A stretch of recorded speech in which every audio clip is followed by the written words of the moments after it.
But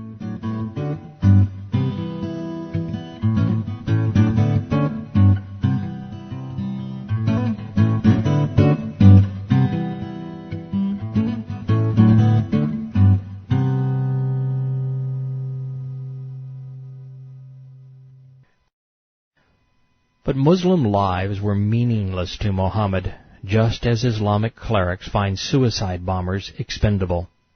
In that light, Muhammad issued the Suicide Bomber's Creed. Not for himself, mind you. Ishaq and Tabari. O Messenger of Allah, what makes the Lord, that would be Satan, laugh with joy at his servant? He replied, when he plunges his hand into the midst of an enemy without armor. So Auf took off the coat of mail he was wearing and threw it away. Then he took his sword and fought the enemy until he was killed. It was the 7th century version of today's boy bombs. Well, that's clear. I am perplexed by what Muhammad said. It's odd that he didn't need an angelic revelation to know what made Allah laugh with joy. And it sounds as if Allah likes to do the plunging and killing. Further, can you fathom a religion built around a spirit who prefers death to salvation? Then, in a tone as demented as the spirit guiding him, Ishaq and Tabari. Muhammad picked up a handful of pebbles and faced the Quraysh. He shouted, "May their faces be deformed!" He threw the pebbles at them and ordered his companions to attack. The foe was routed. Allah killed Quraysh chiefs and caused many of their nobles to be taken captive. When the Muslims were taking prisoners, the messenger was in his hut. Whether you are biblically grounded and see Muhammad and his spirit as demonic, or just the personification of evil, there is no way to see them as good. Well, it's subtle. There's a bit of psychological gamesmanship going on here. Allah was credited with killing and kidnapping. It wasn't Muhammad or his militants. No, they weren't murdering thieves. Their God was. Bukhari.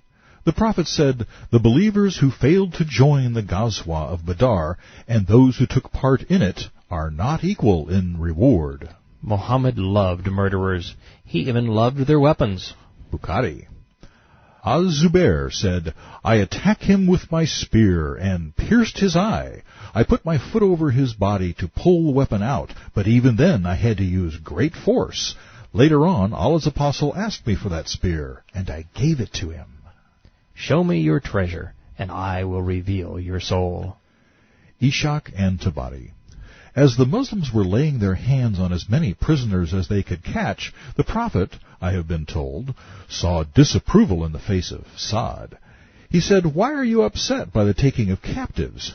Sa'd replied, "This was the first defeat inflicted by Allah on the infidels. Slaughtering the prisoners would have been more pleasing to me than sparing them." Remember these hateful words, and who spoke them. We have not heard the last of Sa'd. In a long hadith from Ar Rahman, one of the butchers of Nakhla, we hear, Ishaq and Tabari.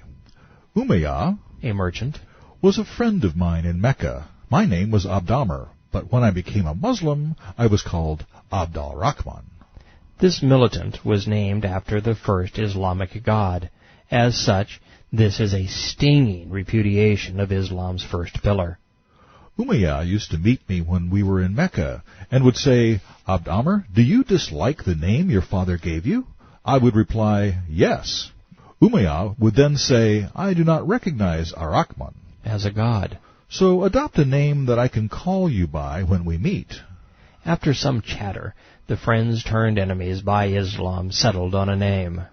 "Well then, you are Abd al-Ilah, slave to the god." I agreed. This line confirms the single most fatal charge that can be leveled against Islam. The Arabic word for God is Ilah, not Allah. Like Ar Rahman, Allah was the personal name of a rock idol that became one of the Islamic gods.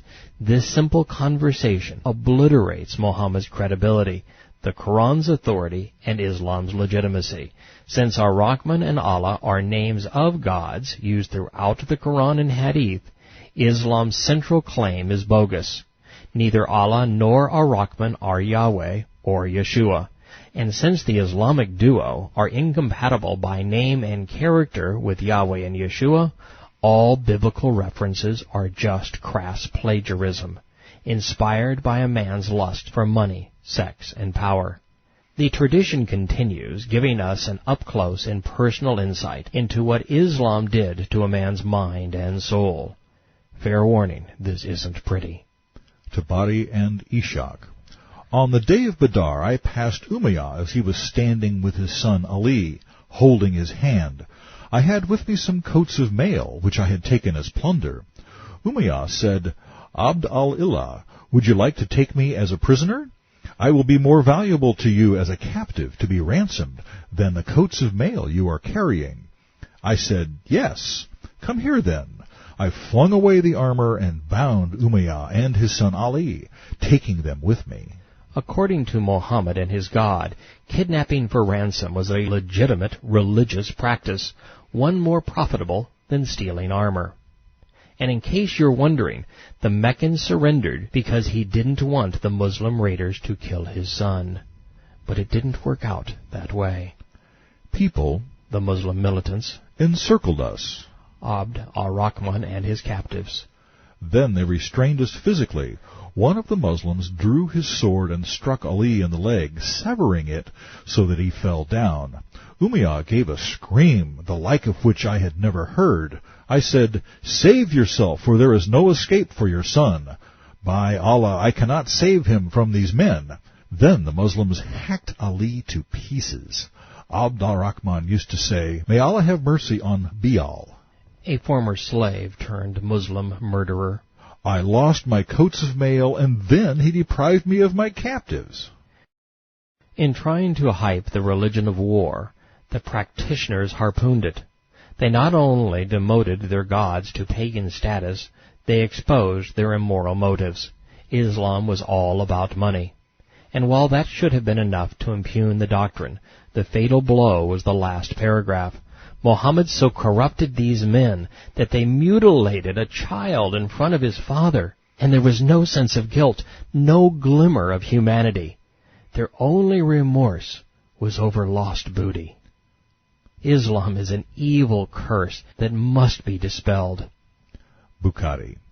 The Prophet faced the Kaaba and invoked evil on the Quraysh people, specifically cursing Shaiba, Utbah, Walid, and Abu Jahl. I bear witness by Allah that I saw them all dead, putrefied by the sun, as Badr was a very hot day. Satan and his demons must have been in paradise. Evil curses were being invoked.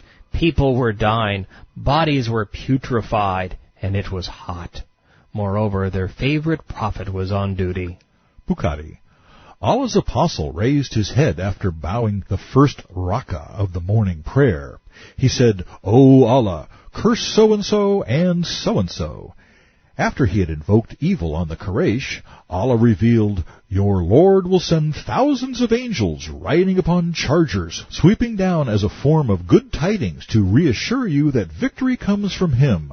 He will cut off parts of the unbelievers, overthrow them, and turn them back in frustration. For Allah is forgiving and kind. This became Quran 3:124. The kind mutilator is telling us Islam is a team affair.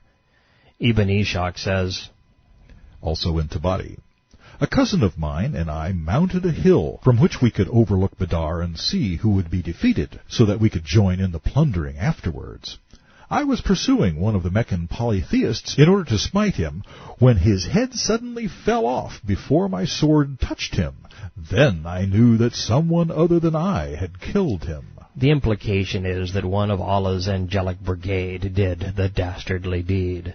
My son, I saw Muslims on the day of Badr, and I saw that one of us would wave his sword at a polytheist, and the man's head would fall off from his body before the sword touched him.